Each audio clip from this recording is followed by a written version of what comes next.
নমস্কার, আমি সুপর্ণা রান্নাঘরে আরেকটা রেসিপি নিয়ে চলে এলাম। তো আজকে আমি আপনাদেরকে বানিয়ে দেখাবো কড়াইশুঁটির কচুরি। আপনারা তো বাড়িতে নিশ্চয়ই বানান, তো আমি আমার পদ্ধতিতে আজকে আমি দেখাবো।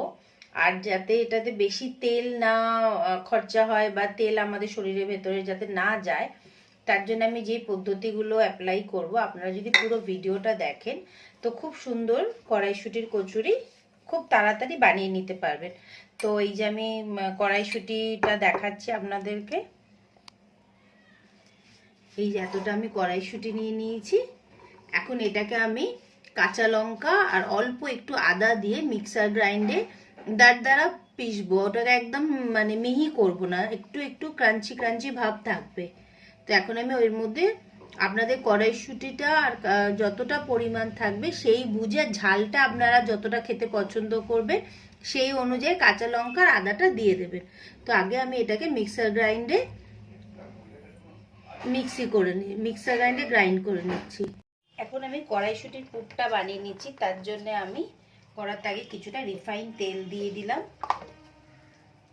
তার মধ্যে আমি কিছুটা এখন হিং দিয়ে দেবো, খুবই টেস্ট ভালো হয়।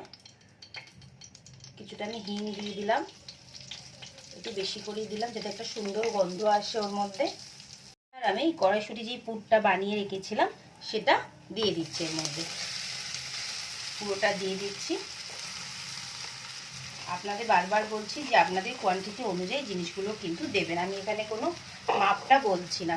গ্যাসের ফ্লেমটাকে এখন বাড়িয়েই রেখেছি। একটুখানি ভালো করে আগে নাড়াচাড়া করে নিই, তারপরে এর মধ্যে মশলাটা আমি দেব। একটা ভাজা মশলা আপনারা সবসময় বাড়িতে বানিয়ে রাখবেন, গোটা ধনে, গোটা জিরে, শুকনো লঙ্কা, ওর মধ্যে একটু পাঁচফোড়ন দিয়ে দেবেন, অল্প, বেশি নয়। এটাকে ভালোভাবে ড্রাই রোস্ট করে নেবেন, ভালো করে ভেজে নেবেন। তারপরে ওটাকে গ্রাইন্ডারে একদম গুঁড়ো করে নেবেন। এখন আমি সেই ভাজা মশলাটাই দিয়ে দেবো এর মধ্যে।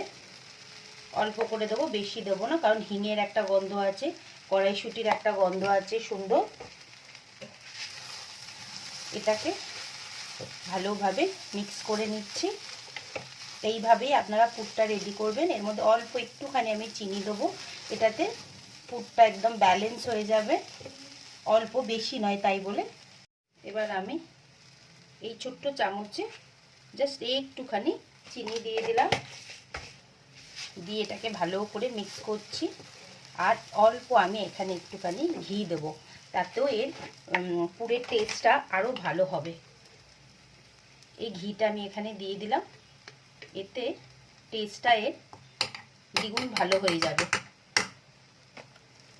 দিয়ে এবার আর দেব নুনটা, এখনো আমার দেওয়া হয়নি, এবার নুনটা দিয়ে দেবো। নুনটা তো ভুলেই যাচ্ছিলাম, নুনটা দিচ্ছি।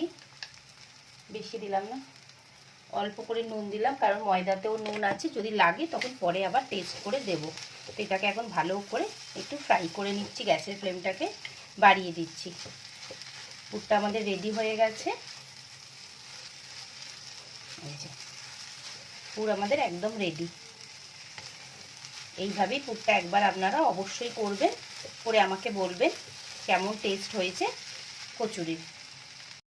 এখন আমি কড়াইশুঁটির কচুরির জন্য ময়দাটা লাগবে সেটা নিয়ে নিচ্ছি। ময়দার মধ্যে আমি তেল দিয়ে দেবো, নুন দেব। এখানে আমি তেল দিয়ে দিচ্ছি, সামান্য একটু নুন দিয়ে দিলাম, অল্প একটুখানি চিনি দিয়ে দিচ্ছি, এতে কালারটা ভালো আসবে। অল্প একটু জোয়ান নিয়ে নিলাম, নিয়ে ওটাকে হাতের মধ্যে এইভাবে ক্রাশ করে নিয়ে এটাকে দিয়ে দিলাম। এটাতে কি হবে, গ্যাস অম্বল কিছু হবে না, একটা সুন্দর, এমনিও একটা কড়াইশুঁটি কচুরির মধ্যে একটা সুন্দর টেস্ট পাবেন জোয়ানের। এবার এটাকে আমি নর্মাল জল দিয়ে মেখে নেব। ভালো করে এগুলোকে আগে সব মিক্স করে নিচ্ছি, নিয়ে অল্প অল্প জল দেব, দিয়ে এখন আমি ময়দাটাকে পুরো ভালো করে মেখে নেব। পাতলাও নরমও করব না, আর খুব একটা শক্তও করব না, মিডিয়ামভাবে এটাকে এখন মেখে নিচ্ছি। ময়দাটা মেখে নিয়েছি, দেখুন একদম সুন্দর করে মেখে নিয়েছি। এটাকে এখন অন্তত 15 থেকে 20 মিনিট আমি একটু রেস্ট দেবো। এবার ময়দাগুলোর আমি লেচি করে নিচ্ছি। যেহেতু এটা আমি কচুরি স্টাইলে করছি না, আমি ডিপ ফ্রাই করব না, কারণ অনেকেই কনসিয়াস হয় তেল নিয়ে, সেই জন্য আমি এটা চাটুতে করব, পরোটার মতো করব। সেই জন্য আমি লেচিগুলোকে একটু বড় নেব। আর যদি এটা কচুরির মতো করতাম তাহলে আমি লেচিগুলোর সাইজ এরম নিতাম, এর থেকে আরেকটু ছোট নিতাম। আর যেহেতু এগুলো আমি একটু চাটুর মধ্যেই করব, অল্প অল্প তেল দিয়ে, কিন্তু টেস্ট ভীষণ সুন্দর হয়, সেম হয়। আপনারা ভাবছেন হয়তো বাজে খেতে লাগবে, কিন্তু একবার ট্রাই করে দেখবেন, টেস্ট তো সেমই হয়। তেল থেকে বাঁচতে গেলে তো একটু তো করতেই হবে, জিনিসও খেতে হবে, শরীরটাকেও দেখতে হবে। তো আমি এই সাইজের এখন লেচিগুলো বানিয়ে নিচ্ছি। লেচিগুলো করা হয়ে গেছে, এবার ভালোভাবে এগুলোকে আমি এখন গোল করে নিচ্ছি। এইভাবে গোলটা করে নেবো প্রত্যেকটা লেচিকে। এবার আমি লেচিগুলো থেকে এখন পুরটা একদম ঠান্ডা হয়ে গেছে, এখন আমি এখান থেকে পুরগুলো আপনাদেরকে দেখিয়ে দিচ্ছি আপনারা কিভাবে দেবেন। এইভাবে হাতের মধ্যে আগে গোল করে নিলেন, তারপরে এইভাবে একটা বাটির মতো করে নেবেন। এই যে এইভাবে করে, আর যদি দেখেন বাটার সময় কোনো মানে কড়াইশুঁটি গোল গোল আছে, সেগুলোকে আপনারা কিছু ওই হামানদিস্তে টাইপ হয় না, ওই জিনিসটা দিয়ে একটুখানি থেতো করে না, ওটা হতেই পারে। এইভাবে দিয়ে দিলাম,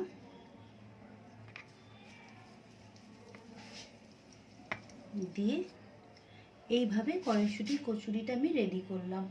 আরেকটা দেখিয়ে দিচ্ছি, এইভাবে নিশ্চয়ই বানাবেন, খুব ভালো লাগবে। আগে এইভাবে গোল করলাম, করে ডেলা ডেলা যদি থাকে ওগুলোকে এখন হাত দিয়ে একটুখানি সরিয়ে নেবেন, পরে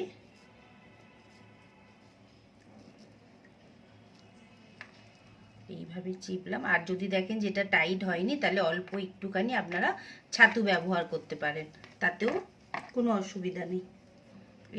এইভাবে এখন প্রত্যেকটা লেচি আমি বানিয়ে নেবো। আর এই যে বানাচ্ছি এর উপর থেকে আমি একটুখানি করে তেল ছড়িয়ে দেবো।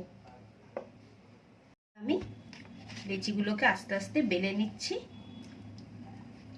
সেটা আমি দেখাচ্ছি আপনাদেরকে। সাইডে এটা সরিয়ে দিই, বেলতে সুবিধা হবে। আস্তে আস্তে এইভাবে আমি একদম আস্তে আস্তে আস্তে আস্তে, ধনে পাতাটা বেরিয়ে আসছে, কিন্তু বেশি করে পুর দিয়েছি। দেখুন শ্যারন এসে গেছে রান্নাঘরে।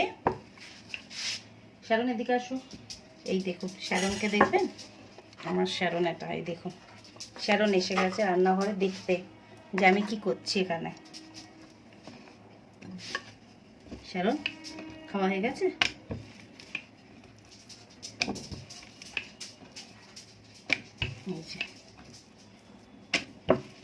এই দেখুন এবার বেলে নিয়েছি, এবার এটাকে আমি তাওয়াতে এখন দিয়ে দেবো। তাওয়াটা গরম হয়ে গেছে, এখন আমি এইভাবে দিয়ে দিলাম। এবার আমি এটাকে উল্টে দিলাম, দিয়ে আমি এর উপরে আর একটা দিয়ে দেবো। দুটোকে আমি একসাথেই করব। এটাকে উল্টে দিলাম, দিয়ে হাত দিয়ে আস্তে আস্তে এটাকে আমি এইভাবে ফোল্ড করে দিলাম। খেতে খুব টেস্ট হয়, তেল একদম কম লাগে। এই প্রসেসটা আপনারা একবার করবেন, তাতে কড়াইশুঁটি কচুরিও খাওয়া হয়ে যাবে আর শরীরে তেলটাও যাবে না। এইভাবে এটাকে উল্টে দিলাম, দিয়ে এক দুবার এপাট ওপাট করবো, তারপরে ভালো করে এটাকে তেল দিয়ে ভেজে নেব। এবার আমি এখানে অল্প করে তেল দিয়ে এটাকে ভেজে নেব।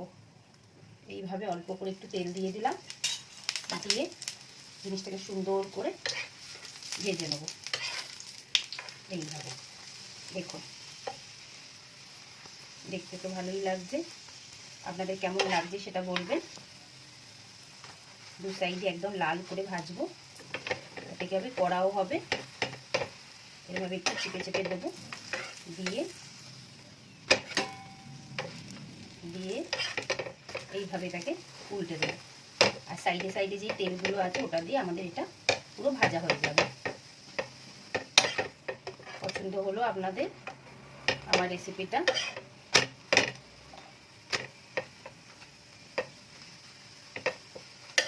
এইভাবে একদম লাল লাল করে দেখুন আমি ভেজে নিয়েছি, সামনে দিয়ে দেখাচ্ছি আপনাদেরকে। এই দেখুন একদম এরকম লাল লাল করে আমি প্রত্যেকটা কড়াইশুঁটির কচুরি এখন ভেজে নেব। কড়াইশুঁটির কচুরি রেডি হয়ে গেল। দেখতে খুবই অপূর্ব হয়েছে, দেখুন কেমন সুন্দর দেখতে হয়েছে, আর টেস্ট ভীষণ সুন্দর আসছে। এর মধ্যে একটা কড়াইশুঁটির সুন্দর গন্ধ আসছে। অবশ্যই আপনারা এটা বাড়িতে একবার করে ট্রাই করবেন। আর এখানে আমি আলুর দম দিয়ে এটাকে সার্ভ করছি। এখানে আপনারা শুধু আলুর চচ্চড়ি দিয়েও এটা খেতে পারবেন। খেতে তো খুব টেস্টি, আমি সামনে দিয়ে দেখাচ্ছি দেখুন। আর আমার পেজটাকে অবশ্যই লাইক, কমেন্ট, সাবস্ক্রাইব করবেন। কেমন লাগলো কড়াইশুঁটির কচুরিটা আপনারা অবশ্যই কমেন্ট করবেন আমাকে। কড়াইশুঁটির কচুরিটা কেমন লাগলো অবশ্যই আমাকে জানাবেন। কড়াইশুঁটির কচুরি রেডি, এখানে আলুর দমও রেডি। আপনারা প্লিজ রেসিপিটা ফলো করবেন, কেমন লাগলো অবশ্যই বলবেন। আমি আবার আরেকটা রেসিপি নিয়ে খুব তাড়াতাড়ি আসবো। আর আমার রান্নাগুলো পছন্দ হলে লাইক, কমেন্ট, সাবস্ক্রাইব নিশ্চয়ই করবেন।